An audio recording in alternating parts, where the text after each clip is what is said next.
Hello! So I finally added some homing switches. Be it quite shitty, as is tradition.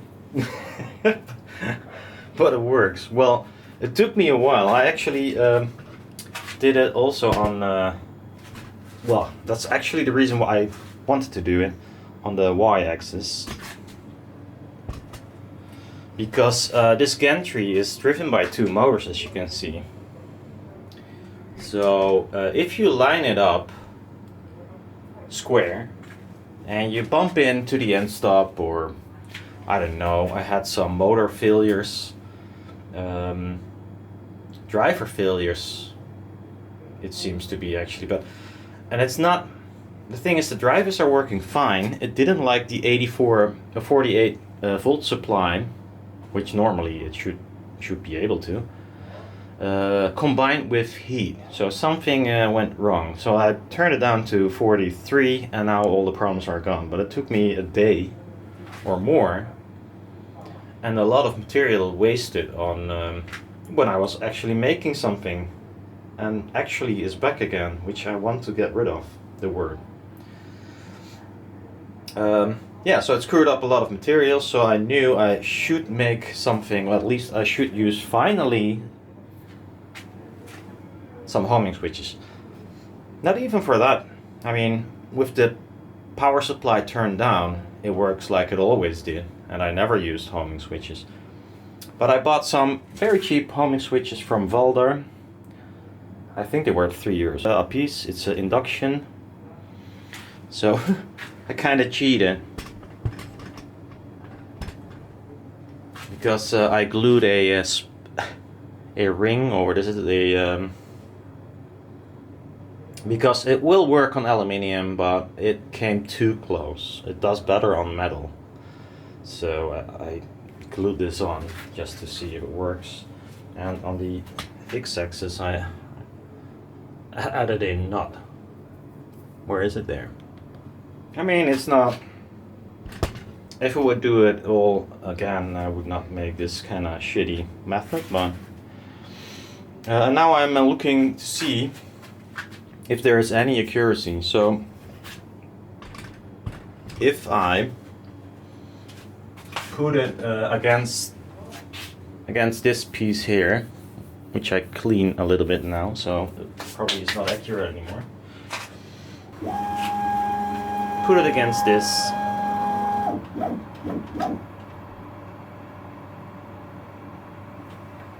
Zero this, which is hard to do because, well,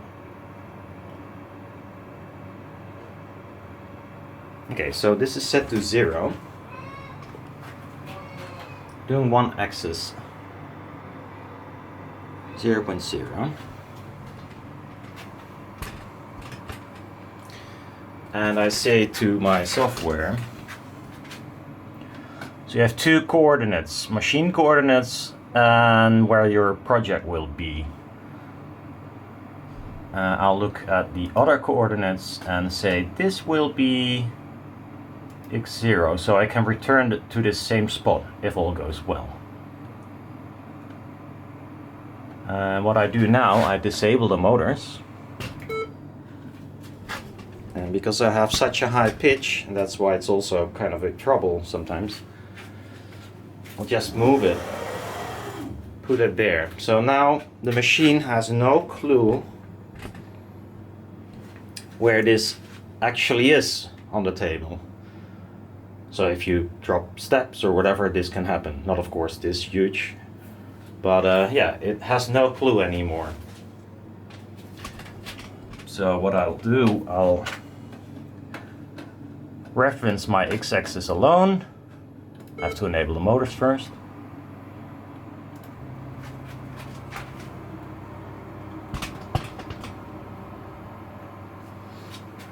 So these sensors have a LED and it turns off when it's close, and then it moves back from the sensor again. Okay, so that's all set. The idea is if I type in X, well, it's already there, X0, which I set before, and F1400 is the speed it does that. So see, it takes a while. I could have speeded that up maybe.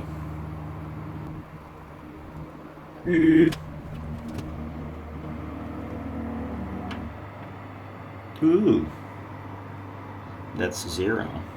Well, there will be some deviation, I'm pretty sure. But yeah, that's quite good. So if I disable the motor again, I can just screw it up. You go there.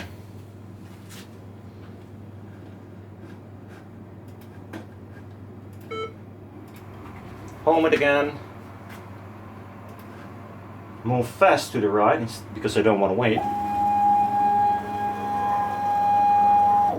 And then last part I'll say X, go to 0 please. And it should be again 0. That's amazing. I mean, if it was 0.01 or 2 or 3 or 4 or 5, that would be great. Well, it happens to be exactly on 0. And now why this is useful for my y-axis mostly is, am I zoomed in all the time? Looks like it. Is this. So, I'll move my spindle over there. What I'm gonna do is disable the motor, and let's say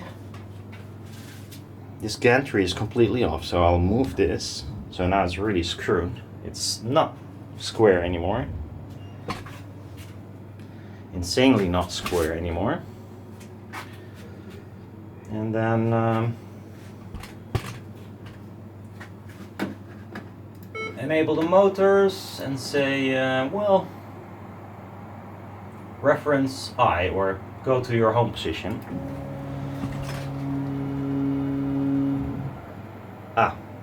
The left one stopped earlier and the right one was compensating for the thing I screw up, and now it's square again. So if I do make a mistake, I don't need to measure everything every goddamn time. On the other hand, with the soft limit set right now, it's also harder to screw it up to begin with. So really pleased. And why am I pleased is because these sensors, it should be very easy. There's a wire that goes to 5 volt, one to ground, and then there's one wire that will be set high if triggered. It didn't work, and I fucked around with it for 4 hours or something. And then, you know, of course it's always the last thing you try. I thought, you know what, I'm gonna use an external power supply. And everything worked after that. So it was that easy. But if you don't know, because the specs say it will work with 5 volt, and I measured 5 volt, and the LED was on, so it was working kind of, but the signal was not coming through in Mach 3. So I tried different cables, you know, many things, but finally it works. So I'm pretty happy. Finally, after 8 years, I have home switches. Still no limit switch. I mean, come on. Don't push me. But yeah, so if I have a screw up, or I run into something and might have lost some steps, or I'm not sure if I lost steps while breaking a cutter or something, I can just home it and go on with the job. Of course, there are far more things you can do with this kind of setup. Like, I don't know, machining something always at the same spot on the back. So let's say I have a clamp in the back for a certain thing I make, you know, like just like a complete thing that needs a few more holes or something. You can just do this routine, and it will know where the clamping is if you put it in correctly every time. So yeah, really pleased. See you later. Might be a really boring video, but I'm really pleased with it. See ya.